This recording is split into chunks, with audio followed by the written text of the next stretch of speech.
정의의 측량줄, 공의의 저울주라는 말씀으로 이사야서 28장 14절에서 29절 말씀 나누도록 하겠습니다.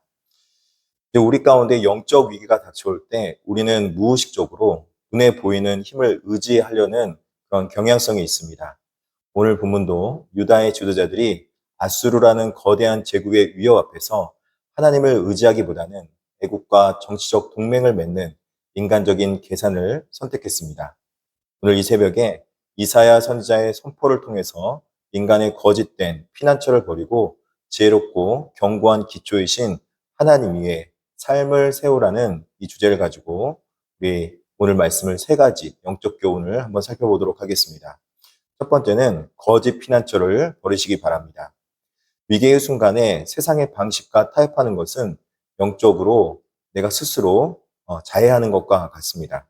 본문은 교만한 지도자들의 착각을 이렇게 고발하고 있습니다. 15절입니다.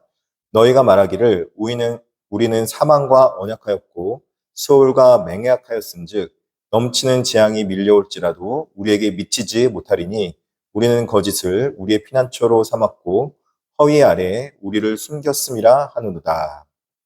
유다의 지도자들은 애국과의 동맹을 통해서 완벽한 안전보장을 얻었다고 착각했습니다. 이사야는 그들의 이러한 행태를 가리켜서 사망과 언약하고 스올과 맹약한 것이라고 신랄하게 풍자하고 있는 것입니다.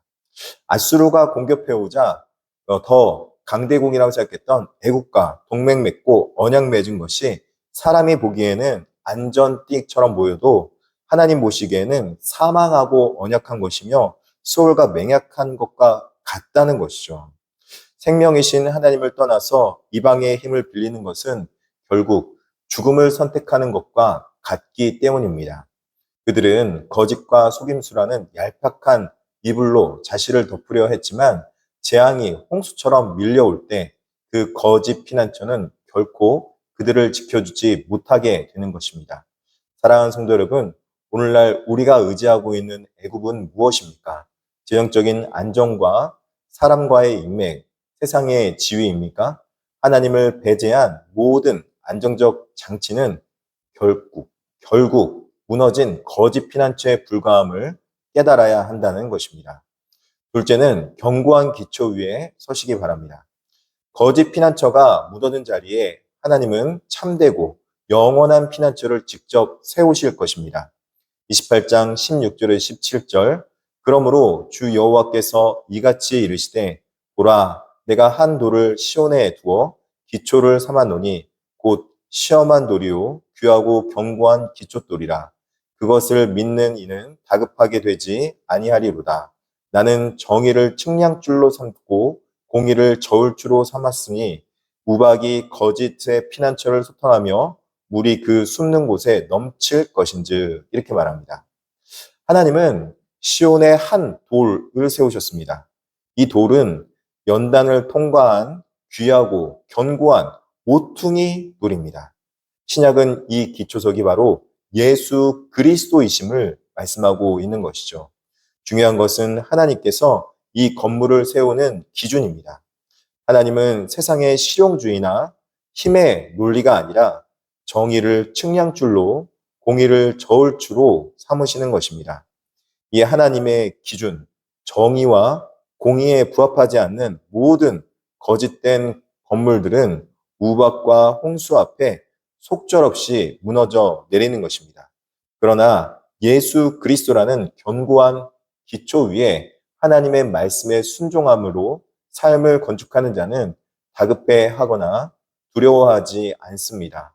우리의 신앙과 삶의 기준은 오직 하나님의 말씀인 정의의 측량줄과 공의의 저울추가 되어야 한다는 것입니다. 그러므로 하나님의 지혜를 신뢰할 수 있기를 진심으로 축복합니다. 하나님의 일하심은 때론 우리의 이해를 뛰어넘고 우리의 이성을 넘어갑니다. 그 안에는 한치의 오차도 없는 완벽한 지혜가 담겨 있기 때문에 그렇다는 것입니다. 26절과 29절에 이렇게 말합니다. 26절에 이는 그의 하나님이 그에게 적당한 방법을 보이사 가르쳤음이며 29절에도 이도 만군의 여호와께로부터 난 것이라 그의 경영은 기묘하며 지혜는 광대하니라. 이사야는 농부의 비유를 들어서 하나님의 섭리를 설명하고 있습니다. 농부는 1년 내내 밭만 갈지 않습니다. 때가 되면은 씨를 뿌리되 소의 양, 밀, 보리를 각기 적당한 장소에 적당한 때에 심는 것입니다. 타작할 때도 약한 곡식은 막대기로 가볍게 떨고 단단한 곡식은 수레바퀴를 굴려서 껍질을 으깨지만 결코 속 안에까지 으깨질 때까지 짓밟지는 않습니다. 농부가 이토록 지혜로운 것은 창조주 하나님께서 그 이치를 가르치셨기 때문입니다. 하물며 만군의 여호와 하나님의 섭리는 어떠하겠습니까? 하나님은 이 땅에서 기묘하게 그리고 지혜롭게 모든 것을 경영하고 계시는 광대하신 여호와 하나님이시라는 것입니다. 때로 하나님이 우리 삶을 기경하시는 것 같고 또 고난의 막대기로 타작하시는 것 같아 아플 때가 있습니다. 그러나 하나님은 우리를 멸망시키라는 것이 아닙니다.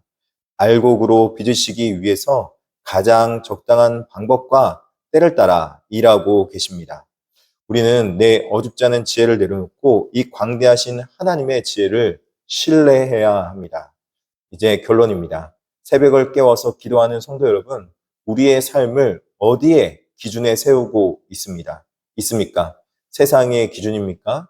아니면은 하나님의 공의와 정의의 저울추와 또 그리고 하나님의 측량줄입니까? 오늘 하루 사망과 맺은 헛된 언약을 끊어내시고 오직 시온의 견고한 기초돌이신 예수 그리스도 위에 우리의 삶을 세우시기를 진심으로 축복합니다. 정의와 공의의 저울추로 우리의 행실을 달아보며 광대하신 하나님의 지혜와 섭리만을 온전히 신뢰하는 복된 하루가 되시기를 진심으로 축복합니다. 기도하시겠습니다. 자비하시고 은혜로우신 하나님 아버지 감사합니다. 오늘 하루도 예수 그리스도를 의지하며 세상의 헛된 것을 의지하지 않도록 쥐어 붙잡아 주시옵소서. 정의와 공의의 저울추를 삼아서 우리가 이 땅 가운데서 옳음과 바름에 대한 옳은 분별력과 판단력을 가지고 의롭게 살아갈 수 있도록 하여 주시옵소서. 하나님의 의가 우리 가운데 있을 때 우리 삶 속에 여러 가지 힘든 일들 고침받고 나음받게 하여 주시옵소서. 주님 예수 그리스도의 피의 보혈로 깨끗게 하셔서 육신의 아픈 자들 김일경 집사님과 김하자 집사님의 며느리 하나님께서 고쳐 주시옵시고 무엇보다도 이 땅 가운데 살아가는 우리 안타까운 형제들, 믿음의 형제들, 육신의 아픈 자들 하나님께서 치유해 주시되 이호교나 권사님 눈도 낫게 하여 주시고 또 여러 가지 육신의 아픔으로 고통받고 있는 자들 쾌유케 하여 주시옵소서. 송경신 권사님 머리도 더 이상 아프지 않도록 주여 붙잡아 주시옵소서. 감사하며 예수님의 이름으로 기도드립니다. 아멘.